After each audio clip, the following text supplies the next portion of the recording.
नमस्कार दोस्तों, आइए आज हम पढ़ते हैं एटॉमिक स्ट्रक्चर के बारे में। परमाणु संरचना।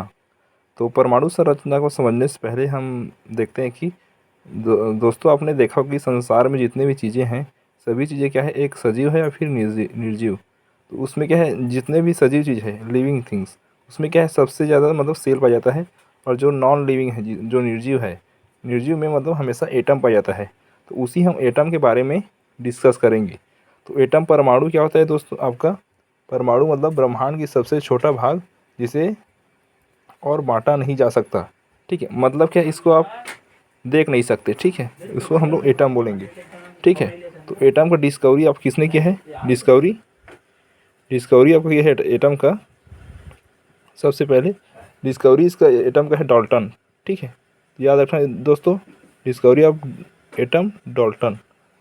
ठीक है, तो एटम में क्या क्या होता है? जैसे सेल में होता है आपका बहुत सारी चीज़ होता है उसमें, तो एटम में भी होता है आपका न्यूक्लियस और इलेक्ट्रॉन प्रोटॉन, ये सब चीज़ें आपको एटम में देखने को मिलता है। जैसे आपने देखो कि घर में क्या होता है, घर में बहुत सारे कमरा होता है, और क्या है, रूम होता है और किचन होता है ना, बहुत सारा मतलब उसमें कमरा होता है एक घर में। तो उसी तरह हम समझेंगे कि एक परमाणु में एक मतलब न्यूक्लियस होता है और उसके चारों ओर क्या होता है आपका ऑर्बिट होता है। ठीक है दोस्तों, तो न्यूक्लियस में क्या होता है? न्यूक्लियस में आपका होता है proton plus neutron. Proton plus neutron होता है, और बाहरी कक्षा में क्या होता है आपका? इलेक्ट्रॉन। तो इधर बाहरी कक्षा में आपको इलेक्ट्रॉन देखने को मिल जाएगा, और न्यूक्लियस में आपका होता है प्रोटॉन प्लस न्यूट्रॉन। ठीक है दोस्तों, मतलब इसको आप मतलब किचन मान सकते हैं, इसको आपको घर में, इसको घर पूरा मान लो। तो न्यूक्लियस का मान सकते हो कमरा, किचन, और जितने भी ऑर्बिट है उसको हम लोग मान सकते हैं आपका क्या, कमरा। ठीक है ना, तो इसमें क्या होता है, ये ऑर्बिट हो गया आपका। ठीक है, तो न्यूक्लियस, तो इसमें बहुत सारे संख्या होंगे ऑर्बिट का। ठीक है, जैसे एक होगा ये 3 नंबर, 3, और जैसे एक 4। ठीक है ना, इसको नंबर मान लो, n बराबर 1 2 3, n बराबर 1 2 3 4, 4 हो गए दोस्तों। तो इसको हम लोग क्या बोलेंगे? ऑर्बिट। तो जैसे देखो, तो हम अब गणना करेंगे इसको। तो इसमें क्या होता है दोस्तों, 4 कोष, मतलब ऑर्बिट कक्ष। कक्ष कितने होते हैं आपका? 4 कक्ष, के एल एम एन। परमाणु में कितने कक्ष होते हैं? 4 कक्ष, के एल एम एन। और इसमें उपकक्ष, कक्षक मतलब कक्ष और कक्षक, ऑर्बिट और ऑर्बिटल, तो इसमें एस पी डी एफ। ठीक है दोस्तों, तो इसमें इतने चीज़ें होता है आपका एटॉमिक स्ट्रक्चर में। तो सबसे पहले हम देखेंगे दोस्तों आपका अब इलेक्ट्रॉन की गणना कैसे करेंगे। तो इसका एक फार्मूला होता है आपका 2n²। ठीक है, तो n की जगह हम रखेंगे 1 2 3 4। तो के कोष में कितने इलेक्ट्रॉन होगा? के जो आपका पहला जो कोष है, आपका पहला ऑर्बिट है, उसमें कितने इलेक्ट्रॉन होगा आपका?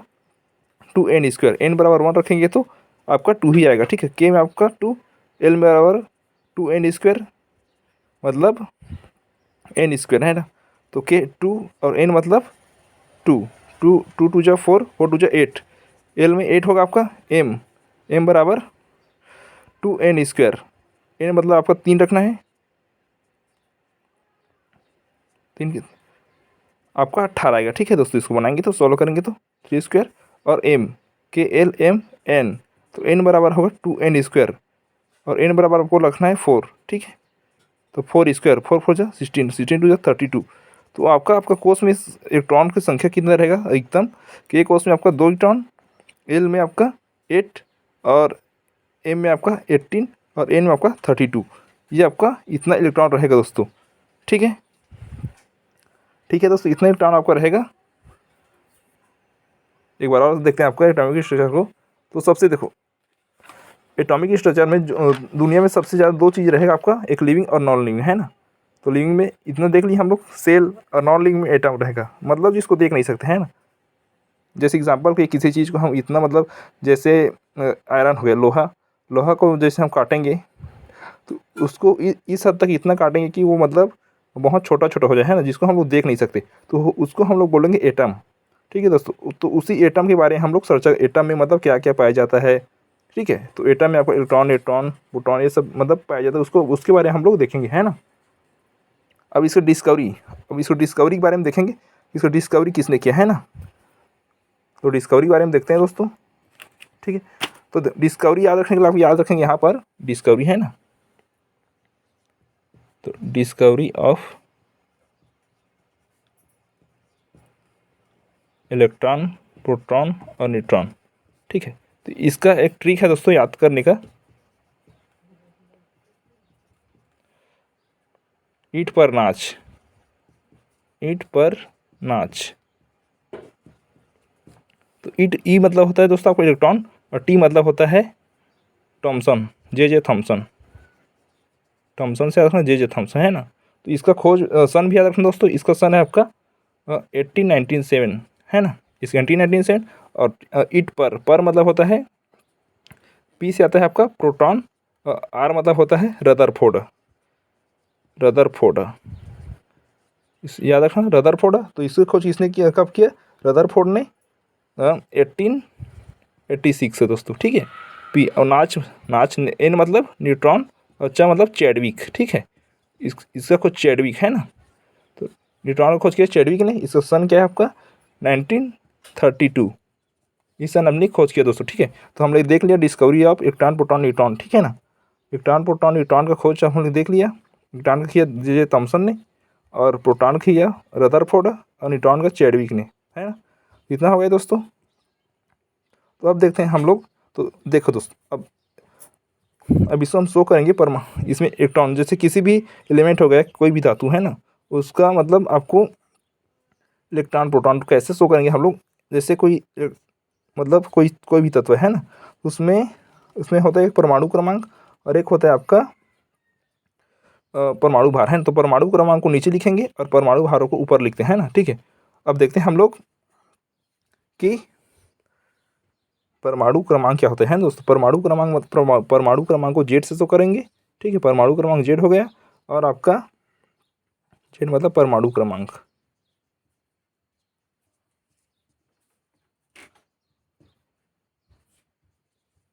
और एक होता है ए मतलब परमाणु भार,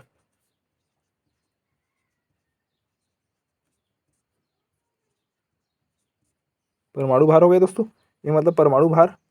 तो देखो नंबर ऑफ, तो तो यहाँ पर होता है परमाणु क्रमांक बराबर होता है प्रोटॉन की संख्या बराबर इलेक्ट्रॉन की संख्या, ठीक है। तो परमाणु क्रमांक बराबर होता है प्रोटॉन की संख्या बराबर इलेक्ट्रॉन की संख्या, इसके बराबर होता है, ठीक है।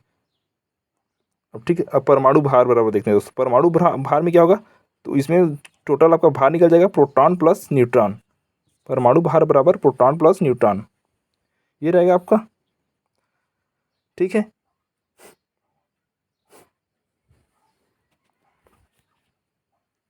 एक बार फिर से और देखते हैं।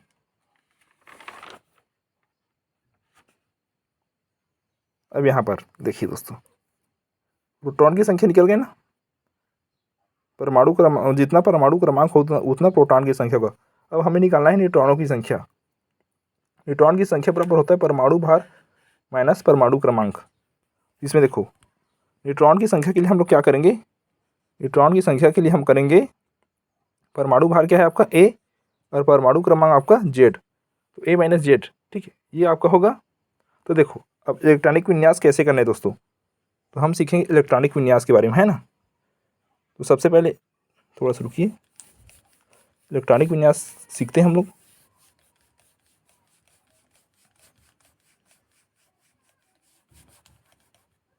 इलेक्ट्रॉनिक विन्यास सीखेंगे तो देखिए, तो आपको आपका जो परमाणु में रहता है आपको दोस्तों,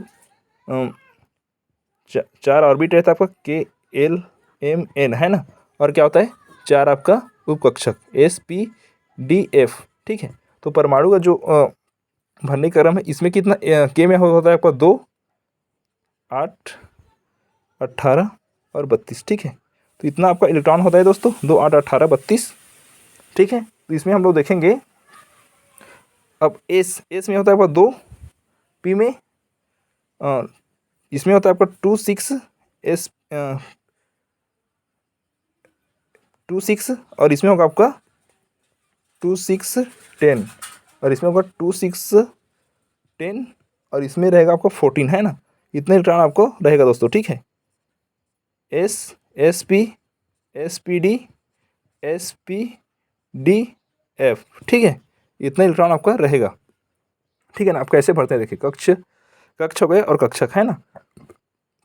इलेक्ट्रॉन पहले कम ऊर्जा से उच्च ऊर्जा की ओर मतलब भरता है, ठीक है ना। तो कम ऊर्जा मतलब क्या है, कम ऊर्जा मतलब एस में सबसे पहला आपका रहेगा एस में क्या है आपका 2 इलेक्ट्रॉन रहते हैं दोस्तों। तो इसमें आपका रहेगा एस से पहले भरेगा, है ना, SpDF, ठीक है। तो जैसे आपको किसी चीज़ निकालना है ना, जैसे हमको निकालना है सोडियम का, ठीक है। सोडियम का परमाणु क्रमांक कितना, तो 11 है ना।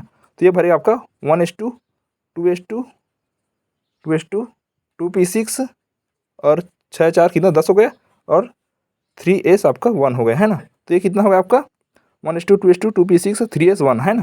तो ये आपका सोडियम परमाणु का इलेक्ट्रॉनिक विन्यास ये हो गया, है ना। इतना इलेक्ट्रॉनिक विन्यास हो गया आपका सोडियम परमाणु का। तो ऐसे हम लोग इसको भरेंगे, ठीक है दोस्तों। तो इसमें एक होता है, एक रूल होता है आपका अफबाऊ रूल, उसको बोलते हैं अफबाऊ रूल, है ना। तो यहाँ पर मैं बता देता हूँ आपका अफबाऊ रूल कैसा होता है। आपको ऐसे होता है 1s 2s 3s 4s 5s 6s 7s, है ना। फिर 2s से स्टार्ट होगा 2p 3p 4p 6p 6p फिर 7p फिर 3p हो गया, फिर 3d 4d 5d फिर 6d, है ना। डी हो गया, फिर 4f 5f 6f, है ना। ये हो गया। आपको एस ऐसे आपको भरेगा परमाणु, देखिए एस स्टार्ट हो गया यहाँ से एस, फिर एस इधर आएगा, है ना, फिर एस, फिर आएगा आपका आएगा बी, फिर 3s, ऐसे आपका मतलब भरेगा दोस्तों। ऐसे क्रम से मतलब लाइन से मतलब आएगा, है ना। ऐसे आपका मतलब घुमावदार आपका लाइन बनेगा। और इसी तरह से आपका परमाणु जो इलेक्ट्रॉनिक विन्यास है वो मतलब क्रम में भरेगा। पहले देखिए 1:2, पहले 1s में आया, फिर क्या है 2s में आया, यहाँ पर 2s है, फिर वहाँ पर क्या है 2, यहाँ पर 2p, है ना, 2p आएगा, फिर 3s में आएगा, है ना दोस्तों। ऐसे यहाँ पर भरे देखिए 1s 2s 2p 3s। तो ऐसे आपको इलेक्ट्रॉनिक विन्यास भी आपको निकालना पड़ेगा, ठीक है ना। ठीक है, तो आज के लिए इतना ही। Thank you.